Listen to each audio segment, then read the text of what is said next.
40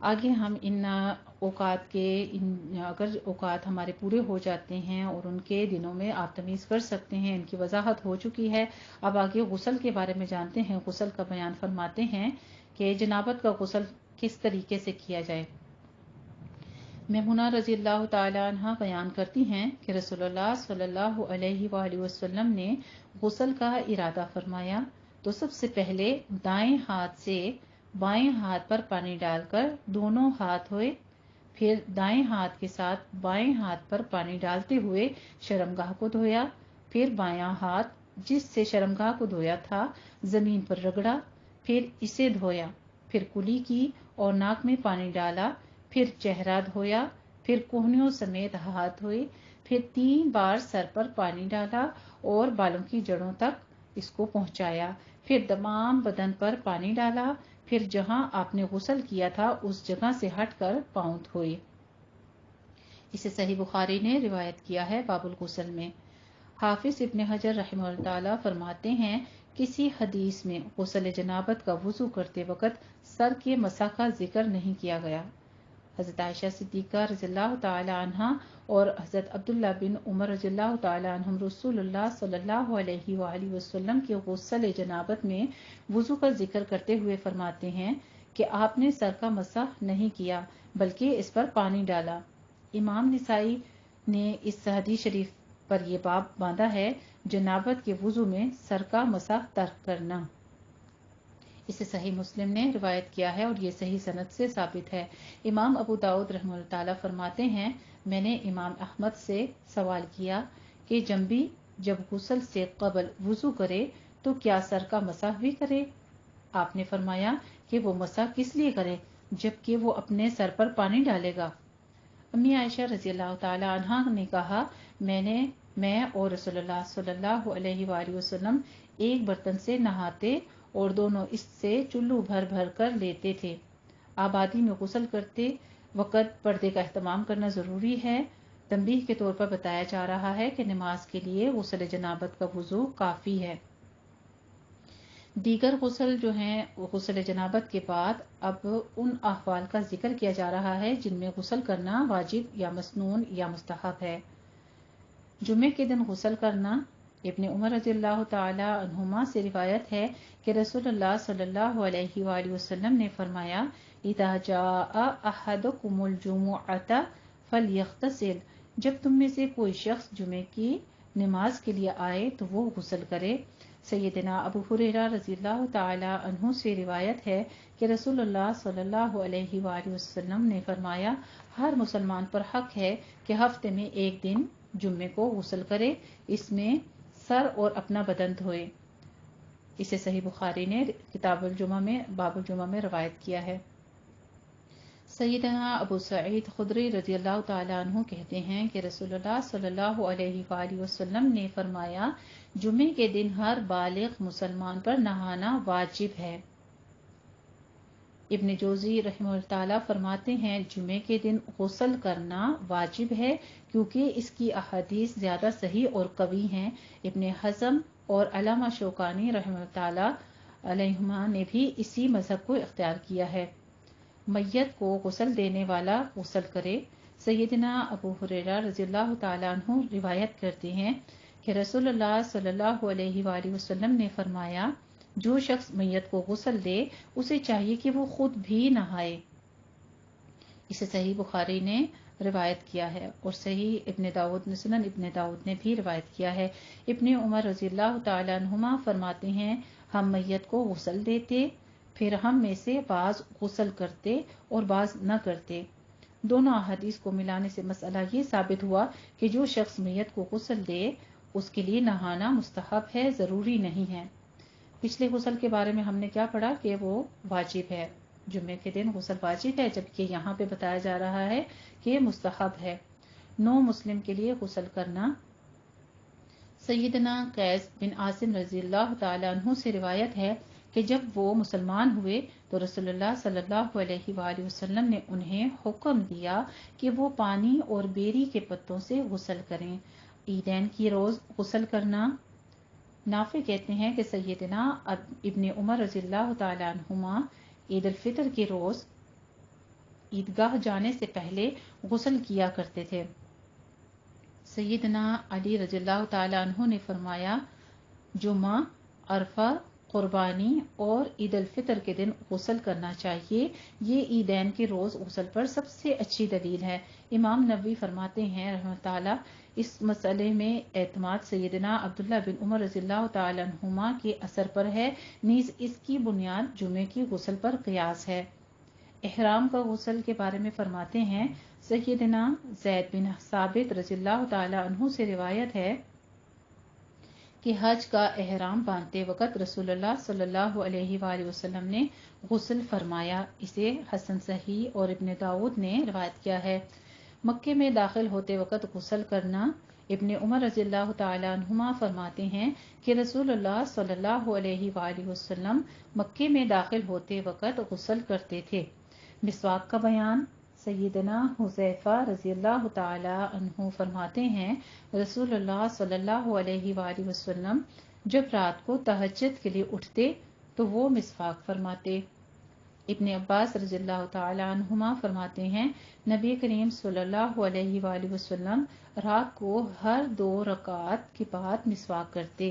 ام المومنین حضرت عائشہ صدیقہ رضی اللہ تعالی عنہا سے روایت ہے کہ رسول اللہ صلی اللہ علیہ وآلہ وسلم نے فرمایا، مسواک منہ کے لیے طہارت کا سبب ہے اور اللہ کی رضامندی کا ذریعہ ہے۔ سیدنا ابو ہریرہ رضی اللہ تعالی عنہ سے روایت ہے کہ رسول اللہ صلی اللہ علیہ وآلہ وسلم نے فرمایا، اگر میں اپنی امت کے لیے مشکل نہ جانتا تو انہیں ہر نماز سے پہلے مسواک کرنے کا وجوبی حکم دیتا۔ اسے صحیح بخاری نے روایت کیا ہے باب الوضو میں۔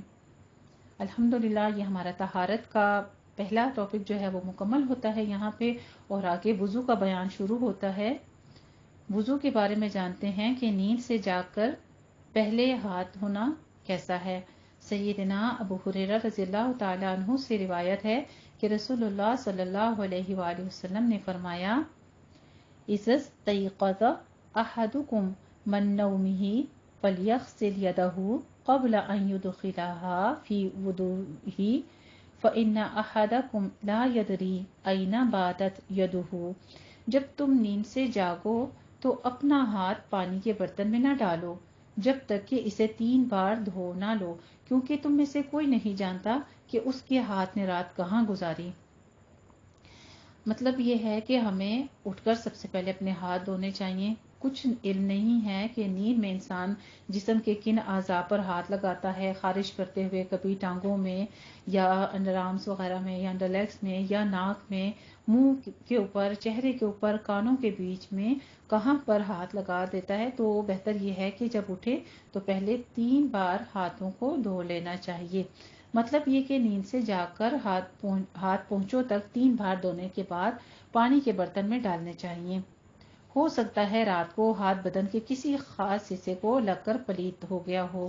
3 بار ناک جھاڑنا، سیدنا ابو ہریرہ رضی اللہ تعالی عنہ روایت کرتے ہیں کہ رسول اللہ صلی اللہ علیہ وآلہ وسلم نے فرمایا، جب تم نیند سے بیدار ہو کر وضو کرنے لگو تو پانی چڑھا کر 3 بار ناک جھاڑو، کیونکہ شیطان ناک کے بانسے میں رات گزارتا ہے۔ اسے صحیح بخاری نے باب الوضو میں روایت کیا ہے۔ سونے والے کے ناک کے بانسے میں شیطان کی رات گزارنے کی کیفیت اور حقیقت اللہ ہی بہتر جانتا ہے۔ ہمارا فرض ایمان لانا ہے کہ واقعی شیطان رات گزارتا ہے، تو اس لیے اس بات کا اسی طرح یقین کر لینا چاہیے کہ واقعی سوئے ہوئے انسان کے ناک میں شیطان رات گزارتا ہے۔ مسنون وضو کی مکمل ترتیب، وضو کے شروع میں بسم اللہ۔ یہ آپ کو وضو کے جو مسنون سنتیں ہیں یہ یاد ہونی چاہیے تاکہ آپ جب وضو کریں تو اسے صحیح مسنون طریقے کے ساتھ کریں۔ وضو کے شروع میں سب سے پہلے کیا کرنا ہے؟ بسم اللہ پڑھنی ہے۔ بسم اللہ پڑھنی ضروری ہے کیونکہ رسول اللہ صلی اللہ علیہ وآلہ وسلم نے صحابہ کرام رضی اللہ تعالی عنہم سے فرمایا، بسم اللہ ہی کہتے ہوئے وضو کرو۔ جب آپ وضو کا آغاز کرتے ہیں تو سب سے پہلے بسم اللہ ہی کہہ دینا چاہیے۔ اگر بیت الخلاء کے اندر ہیں تو پھر نہ پڑھیں، لیکن یہ ہے کہ آج کل واش روم کے اندر ہی وضو کیا جاتا ہے، تو آپ جس نیت کے ساتھ جاتے ہیں آپ اس نیت کے ساتھ ہی وضو کامل اس مسنون طریقے کے ساتھ کر لیا کریں۔ واضح رہے کہ وضو کی ابتدا کے وقت صرف بسم اللہ ہی کہنا چاہیے، الرحمانی الرحیمی کے الفاظ کا اضافہ سنت سے ثابت نہیں ہے۔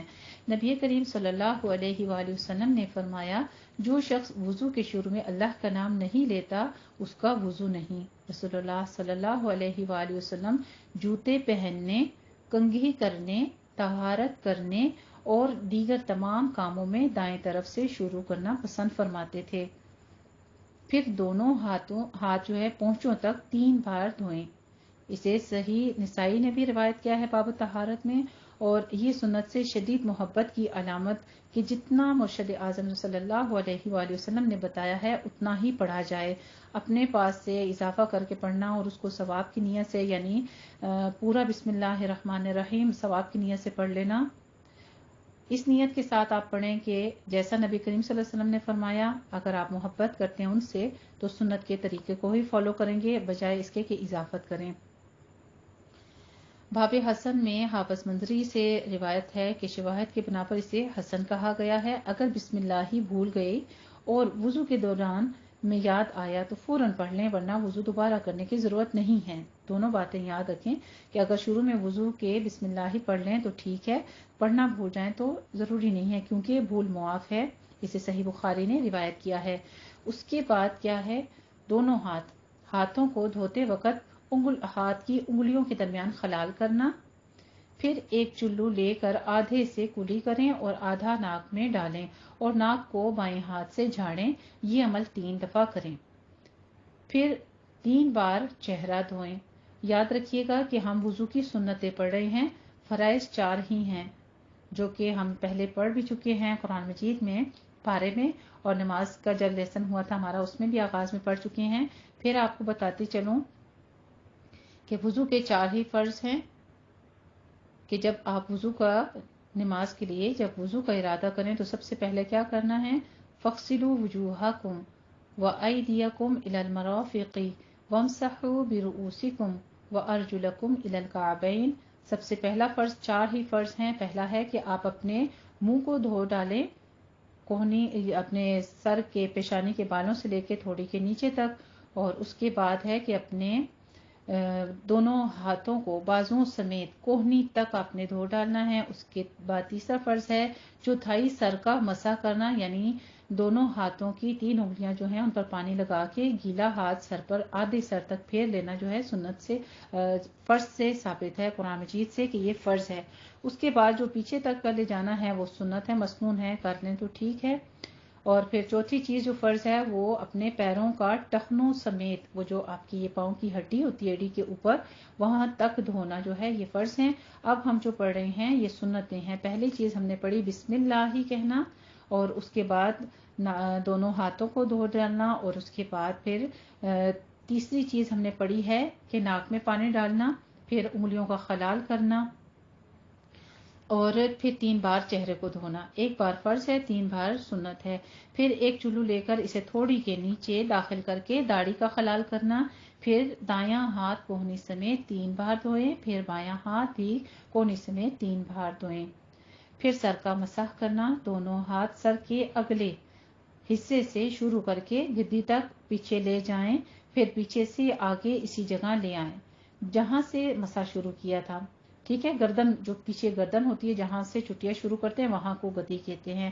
آپ نے 1 دفعہ مسح کیا تو وہ بھی ٹھیک ہے، اسے صحیح مسلم نے روایت کیا ہے۔ پھر اس کے بعد کانوں کا مسح اس طرح کریں کہ شہادت کی انگلی دونوں کانوں کے سوراخوں میں داخل کر کے اندرونی جانب سے گزار کر کانوں کی پشت پر انگوٹھے کے ساتھ مسح کریں۔ پھر دایاں پاؤں ٹخنوں سمیت 3 بار دھوئیں اور بایاں پاؤں بھی ٹخنوں سمیت 3 بار دھوئیں۔ پھر اس کے بعد جب بھی وضو کریں تو ہاتھوں اور پاؤں کی انگلیوں کا خلال کریں۔ سیدنا مستورد بن شداد رضی اللہ تعالیٰ عنہ روایت کرتے ہیں کہ میں نے رسول اللہ صلی اللہ علیہ وآلہ وسلم کو وضو کرتے ہوئے دیکھا کہ آپ اپنے پاؤں کی انگلیوں کا خلال ہاتھ کی چنگلی یعنی چھوٹی سی انگلی سے کر رہے تھے۔ سیدنا عبداللہ بن عمر رضی اللہ تعالیٰ عنہما نے فرمایا کہ اگر زخم پر پٹی بندھی ہوئی ہو تو وضو کرتے وقت پٹی پر مسح کر لیں اور ارد گرد کو دھو لیں. اسے صحیح مسلم نے روایت کیا ہے باب الطہارت میں. تنبیہات کے طور پر کچھ باتیں بیان کی گئی ہیں، ان کو غور سے سن لیجئے. کلی اور ناک میں پانی ڈالنے کے لیے الگ الگ پانی لینے کا ذکر جس حدیث شریف میں ہے، اسے امام ابو داؤد نے حدیث 139 میں، امام نووی نے المجموع میں 360 حدیث میں اور حافظ بن حجر نے 78 میں ضعیف کہا ہے. امام نووی اور امام ابن قیم رضی اللہ تعالیٰ عنہما فرماتے ہیں کہ رسول اللہ صلی اللہ علیہ وآلہ وسلم کے وضو کا طریقہ چلو سے آدھا پانی منہ میں اور آدھا ناک میں ڈالنا ہے. کلی اور ناک میں پانی ڈالنے کے لیے الگ الگ پانی لینے کا ثبوت بھی ایک اور حدیث میں ہے. شقیق بن سلمان رحمہ اللہ سے روایت ہے کہ میں نے علی اور عثمان رضی اللہ تعالیٰ عنہما کو دیکھا، انہوں نے وضو کیا 3 دفعہ اعضاء کو دھوتے ہوئے، پھر دونوں نے فرمایا نبی کریم صلی اللہ علیہ وآلہ وسلم نے اسی طرح وضو کیا تھا. اور شقیق نے بیان کیا کہ ان دونوں نے کلی اور ناک کے لیے الگ الگ پانی لیا تھا. رسول اللہ صلی اللہ علیہ وآلہ وسلم نے فرمایا کانوں کا تعلق سر سے ہے. اس کا مطلب یہ ہے کہ کانوں کے لیے نئے پانی کی ضرورت نہیں ہے. کانوں کے مسح کے لیے نیا پانی لینے والی روایت کو حافظ ابن حجر رحمہ اللہ نے بلوغ المرام میں حدیث 37 میں شاذ قرار دیا ہے. حافظ ابن قیم رحمہ اللہ فرماتے ہیں کہ گدی کے نیچے گردن کے لیے الگ مسح کے بارے میں قطعاً کوئی صحیح حدیث نہیں ہے. گردن کے مسح کی روایت کے متعلق امام نووی فرماتے ہیں یہ حدیث بالاتفاق ضعیف ہے. تو آپ حدیث مبارکہ جو اکثر واٹس ایپ پر بھی فارورڈ کر دیتے ہیں، پہلے اس کے بارے میں یہ معلومات لازم کر لیا کریں کہ کیا یہ ضعیف حدیث ہے یا یہ مستند ہے. ضعیف کا مطلب ہے کہ وہ صحیح طور پر یعنی تمام احادیث مبارکہ سے ثابت نہیں ہے، بلکہ کچھ احادیث مبارکہ سے ہی مروی کر کے آگے بیان کر دی گئی ہے اور اس کی جو سند ہے وہ ثابت نہیں ہے. کچھ علماء بھی اگر اس پر اتفاق نہیں کرتے ہیں تو وہ حدیث پھر ضعیف کہلاتی ہے. وضو کے بعد کی مسنون دعائیں، آج ہم ایک ہی دعا جو ہے پڑھیں گے اور یہاں پر انشاءاللہ تعالی ہم اپنے آج کے ٹاپک کو مکمل کرتے ہوئے اللہ کے نام کے ساتھ دعا ہے ما منکم من احد یتودع فیبلغ الوضوء ثم یقول، جب آپ وضو مکمل کر چکے تو آپ دعا کریں اشہد ان لا الہ الا اللہ وحدہ لا شریک لہ واشہد ان محمدا عبدہ ورسولہ. دوسرا کلمہ ہے شہادت کا جو آپ کو آتا ہے الحمدللہ. الا فتحت لہ ابواب الجنت الثمانیۃ یدخل من ایہا شاء. تم میں سے کوئی بھی شخص ایسا نہیں جو پورا وضو کرے پھر یہ کہے میں گواہی دیتا ہوں کہ اللہ کے سوا کوئی معبود نہیں ہے، اللہ ہی برحق معبود ہے، وہ اکیلا ہے، اس کا کوئی شریک نہیں، اور میں گواہی دیتا ہوں کہ محمد صلی اللہ علیہ وآلہ وسلم اللہ کے بندے اور اس کے رسول ہیں. مگر اس کے لیے جنت کے 8 دروازے کھول دیے جاتے ہیں کہ جس سے چاہے داخل ہو. ابو داؤد رضی اللہ تعالیٰ کی ایک روایت میں اس دعا کو آسمان کی طرف نظر اٹھا کر پڑھنے کا ذکر ہے، مگر یہ روایت صحیح نہیں ہے. اس میں ابو عقیل کا چچا زاد بھائی مجہول ہے. وضو کے بعد یہ دعا بھی پڑھیں سبحانک اللہم وبحمدک اشہد ان لا الہ الا انت استغفرک واتوب الیک. سر اور کانوں کے مسح کے بعد الٹے ہاتھ کے ساتھ گردن کا مسح کسی صحیح اور مقبول حدیث سے ثابت نہیں ہے، یہ بھی یاد رکھیے گا. اسے صحیح مسلم نے روایت کیا ہے. اس کی دعا کا ترجمہ یہ ہے اے اللہ تو اپنی تمام تر تعریفات کے ساتھ ہر عیب سے پاک ہے، میں گواہی دیتا ہوں کہ تیرے سوا کوئی سچا معبود نہیں ہے، میں تجھ سے بخشش مانگتا ہوں اور تیرے حضور توبہ کرتا ہوں.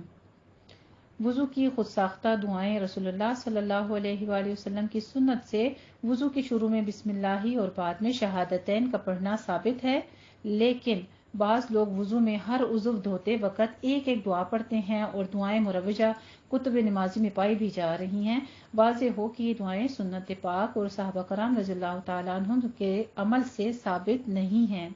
اللہ تعالیٰ نے جب اپنے رسول کریم صلی اللہ علیہ وآلہ وسلم پر دین مکمل کر دیا تو پھر دینی اور شرعی امور میں کمی بیشی کرنا کسی امتی کے لیے ہرگز جائز نہیں ہے۔ امام النووی رحمہ اللہ تعالیٰ اور حافظ ابن قیم رحمہ اللہ تعالیٰ فرماتے ہیں ہر عضو کے لیے مخصوص اذکار کے بارے میں رسول اللہ صلی اللہ علیہ وآلہ وسلم سے کوئی چیز ثابت نہیں ہے۔ اور وضو کے بارے میں جو دیگر مسائل ہیں تھوڑا سا بس ہم اس کو جان لیتے ہیں انشاءاللہ تعالیٰ، پھر ان جو وضو کی دعائیں ہیں ان کو دہرا لیتے ہیں۔ وضو کے دیگر مسائل کے بارے میں فرماتے ہیں احادیث میں وضو کے اعضاء کو دو دو بار اور ایک ایک بار دھونے کا ذکر بھی آیا ہے، لیکن نبی کریم صلی اللہ علیہ وآلہ وسلم اور صحابہ کرام رضی اللہ تعالی عنہم کا اکثر عمل تین تین بار دھونے پر رہا ہے۔ ابن حزم رحمہ اللہ تعالی فرماتے ہیں کہ سب علماء کا اتفاق ہے کہ اعضاء کا ایک ایک بار دھونا بھی کافی ہے۔ ایک اعرابی نے رسول اللہ صلی اللہ علیہ وآلہ وسلم کی خدمت میں حاضر ہو کر وضو کی کیفیت دریافت کی تو آپ صلی اللہ علیہ وآلہ وسلم نے اسے اعضاء کا تین تین بار دھونا سکھایا اور فرمایا اس طرح کامل وضو ہے۔ پھر جو شخص اس تین تین بار دھونے پر زیادہ کرے تو یوں کمی کرے کہ کسی عضو کو چھوڑا ڈالا یا پورا نہ دھویا جائے، یعنی یا کسی کو چھوڑ دے یا پورا دھو دے، ایسا نہیں کرنا چاہیے۔ بس تحقیق اس نے ترک سنت کی بنا پر برا کیا اور مسنون حد سے تجاوز کر کے زیادتی کی اور رسول اللہ صلی اللہ علیہ وآلہ وسلم کی مخالفت کر کے اپنی جان پر ظلم کیا۔ الحمدللہ جی، یہاں تک ہمارا پچھلا جو وضو کے بارے میں احکامات ہیں وہ تو مکمل ہوتے ہیں۔ آگے ہم تھوڑا سا جانتے ہیں کہ وضو میں گناہوں کی بخشش جو ہے اس کے بارے میں رسول اللہ صلی اللہ علیہ وسلم کیا فرماتے ہیں۔ رسول اللہ صلی اللہ علیہ وآلہ وسلم نے فرمایا جس وقت بندہ مومن وضو شروع کرتا ہے پھر کلی کرتا ہے اور ناک جھاڑتا ہے تو اس کے منہ اور ناک کے گناہ نکل جاتے ہیں، پھر جس وقت چہرہ دھوتا ہے اس کے چہرے کے گناہ نکل جاتے ہیں۔ چہرہ دھوتے وقت گناہ داڑھی کے کناروں سے بھی گر جاتے ہیں، اور جس وقت وہ کوہنیوں سمیت ہاتھ دھوتا ہے تو اس کے دونوں ہاتھوں سے گناہ نکل جاتے ہیں، یہاں تک کہ دونوں ہاتھوں کی ناخنوں کے نیچے سے بھی نکل جاتے ہیں۔ پھر جس وقت وہ سر کا مسح کرتا ہے تو اس کے بالوں کے کناروں سے گناہ نکل جاتے ہیں۔ پھر جس وقت پاؤں دھوتا ہے تو اس کے دونوں پاؤں سے گناہ نکل جاتے ہیں، یہاں تک کہ دونوں پاؤں کے ناخنوں کے نیچے سے بھی نکل جاتے ہیں۔ پھر اس کے بعد اگر وہ کھڑا ہوا اور نماز پڑھی، اللہ تعالی تعریف ثنا اور بزرگی یوں بیان کی اللہ کی جیسے اس کا حق ہے، اور اپنا دل اللہ کی یاد کے لیے فارغ کیا تو وہ گناہوں سے اس طرح پاک ہو کر لوٹتا ہے جیسے وہ اس دن پاک تھا جس دن وہ اپنی ماں کے گود سے پیدا ہوا تھا، جیسے جب اس کی ماں نے اس کو جنا تھا۔ اسے صحیح ابن داؤد نے باب طہارہ اور باب الوضو میں بیان کیا ہے۔ ایک شخص نے رسول اللہ صلی اللہ علیہ وآلہ وسلم سے پوچھا کہ آپ اپنی امت کو میدان حشر میں دوسری امتوں کے بے شمار لوگوں سے کس طرح پہچانیں گے؟ تو آپ صلی اللہ علیہ وآلہ وسلم نے فرمایا میری امتی وضو کے اثر سے سفید نورانی چہرے اور سفید نورانی ہاتھ پاؤں والے ہوں گے، اس طرح ان کے سوا اور کوئی نہیں ہوگا۔ سبحان اللہ، سبحان اللہ۔ اس لیے پورے غور و فکر کے ساتھ وضو کرتے وقت احتیاط برتا کریں، کیونکہ ایک بال برابر بھی اگر عضو رہ جاتا ہے تو کیا وہ حصہ پھر جنت میں داخل ہوگا اور وہ کیا قیامت کے دن چمکے گا؟ خشک ایڑیوں کو عذاب کی تمہید کی گئی ہے۔ عبداللہ بن عمر رضی اللہ تعالی عنہما سے روایت ہے کہ ہم رسول اللہ صلی اللہ علیہ وآلہ وسلم کے ساتھ مکے سے مدینے کی طرف لوٹے، راستے میں ہمیں پانی پلایا۔ ہم میں سے ایک جماعت نے نماز عصر کے لیے جلد بازی میں وضو کیا، پیچھے سے ہم بھی پہنچ گئے، دیکھا کہ ان کی ایڑیاں خشک تھیں، انہیں پانی نہیں پہنچا تھا۔ رسول اللہ صلی اللہ علیہ وآلہ وسلم نے فرمایا خشک ایڑیوں کے لیے آگ سے خرابی ہے، بس وضو پورا کیا کرو۔ اس حدیث شریف سے معلوم ہوا کہ وضو بڑی احتیاط سے سنو اور سنوار کر اس کو پورا کرو۔ جب تک آپ پورے اعضاء کو اچھی طرح سے نہ دھو لیں 3 بار ان اعضاء کو دھو لینا چاہیے تاکہ ذرا برابر جگہ بھی خشک نہ رہے۔ ایک شخص نے وضو کیا اور اپنے قدم پر ناخن کے برابر جگہ خشک چھوڑ دی۔ نبی کریم صلی اللہ علیہ وآلہ وسلم نے فرمایا اسے دیکھ کر کہ واپس جا اور اچھی طرح وضو کر۔ وضو سے بلند درجات۔ رسول اللہ صلی اللہ علیہ وآلہ وسلم نے فرمایا طہارت آدھا ایمان ہے۔ سیدنا ابو ہریرہ رضی اللہ تعالیٰ عنہ سے روایت ہے کہ میں نے اپنے دلی دوست محمد صلی اللہ علیہ وآلہ وسلم کو یہ فرماتے ہوئے سنا، جنت میں مومن کا زیور نور وہاں تک پہنچے گا جہاں تک وضو کا پانی پہنچتا ہے۔ سبحان اللہ۔ رسول اللہ صلی اللہ علیہ وآلہ وسلم نے فرمایا میں تمہیں وہ چیز نہ بتاؤں کہ جس کے سبب اللہ تعالیٰ گناہ مٹاتا ہے اور درجات بلند کرتا ہے؟ صحابہ کرام رضی اللہ تعالیٰ عنہم نے عرض کیا کیوں نہیں اے اللہ کے رسول، ارشاد فرمائیے۔ آپ صلی اللہ علیہ وآلہ وسلم نے فرمایا مشقت یعنی بیماری یا سردی وغیرہ کی وجہ کے ہوتے باوجود اس کے وغیرہ کے کامل اور سنوار کا وضو کرنا، مسجدوں کی طرف اٹھنے والے قدموں کا زیادہ ہونا اور نماز کے بعد نماز کا انتظار کرنا گناہ مٹاتا ہے اور درجات بلند کرتا ہے۔ الحمدللہ جی، یہاں تک ہمارا آج کا ٹاپک تھا باب الوضو میں سے۔ اللہ سبحانہ وتعالی ہم سب کو کامل وضو اور ان تمام چیزوں کو ہر طرح سے غور و فکر کے ساتھ کرنے کی توفیق عطا فرمائے تاکہ ہماری نماز بھی کامل ہو اور اللہ سبحانہ وتعالی ہم سے قبول فرما لے۔ آمین اللہم ربنا آمین۔ وآخر دعوانا الحمدللہ رب العالمین۔ جزاکم اللہ احسن الجزاء۔